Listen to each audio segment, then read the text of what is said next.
Video ரிதன்யாவோட engagement அப்போ எடுத்தப்பட்டிருக்கு. இந்த வீடியோவில் அவங்க வியர் பண்ணியிருக்கிற எல்லா ஜுவல்ஸுமே கோல்டு தாங்க. ஆமாங்க, அவங்க ஒட்டியானம் முதற்கொண்டு கோல்டு தான். அவங்க ஒட்டியானம் மட்டுமே ஒரு 50 பவுன் வரும் அப்படின்னு எல்லாரும் சொல்லிக்கிறாங்க.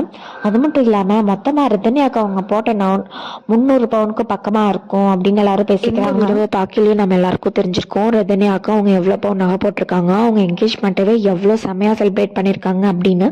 அது மட்டும் இல்லாமல் ரிதன்யா இந்த வீடியோவில் எவ்வளோ ஹாப்பியாக இருந்திருக்காங்க, அவங்க மேரேஜ்க்கு முன்னாடி அவங்க வீட்டில் அவங்கள எவ்வளோ ஹாப்பியாக வளர்த்திருக்காங்க அப்படின்னு இந்த வீடியோ பார்த்து நம்ம தெரிஞ்சுக்கலாம். இந்த மாதிரி இருந்த ரிதன்யாவுக்கு கல்யாணத்துக்கு அப்புறம் இவ்வளோ ஒரு கொடுமை அப்படிங்கிறது எல்லாருக்குமே ரொம்ப ஷாக்கிங்காக இருக்குது அப்படின்னு தான் சொல்லலாம். அது மட்டும் இல்லாமல் அவங்க வாங்கி கொடுத்த கார் மற்றும் 70 லட்ச ரூபாய் Volvo car, world safest car தான் வாங்கி கொடுத்துருக்காங்க. இந்த கார் வாங்கி கொடுத்தது மட்டும் இல்லாமல் 1 கோடி இன்வெஸ்ட் பண்ணி அவருக்கு பிஸ்னஸ் ஸ்டார்ட் பண்ணி கொடுக்கறதாகவும் சொல்லியிருக்காங்க. இவ்வளவும் பண்ணித்தரேன் அப்படின்னு சொல்லியிருந்த அந்த பொண்ணுக்கு இப்படி ஒரு சோகமான நிலைமை அப்படிங்கும்போது மற்ற எல்லா பொண்ணுங்களுக்கும் எந்த மாதிரி ஒரு நிலைமை ஏற்படும், எல்லா பொண்ணுங்களும் அவங்க லைஃப்ல எவ்வளோ டிஃபிகல்ட்டிஸ் ஃபேஸ் பண்ணிட்டு இருக்காங்க அப்படிங்கிறது நம்ம ஜஸ்ட் இந்த ஒரு இன்சிடென்ட்ஸ் வச்சே தெரிஞ்சுக்கலாம். ஸோ எந்த ஒரு பொண்ணுக்கும் இந்த மாதிரி ஒரு இது நடக்கக்கூடாது அப்படின்னு நம்ம எல்லாரும் ப்ரே பண்ணிக்கலாம்.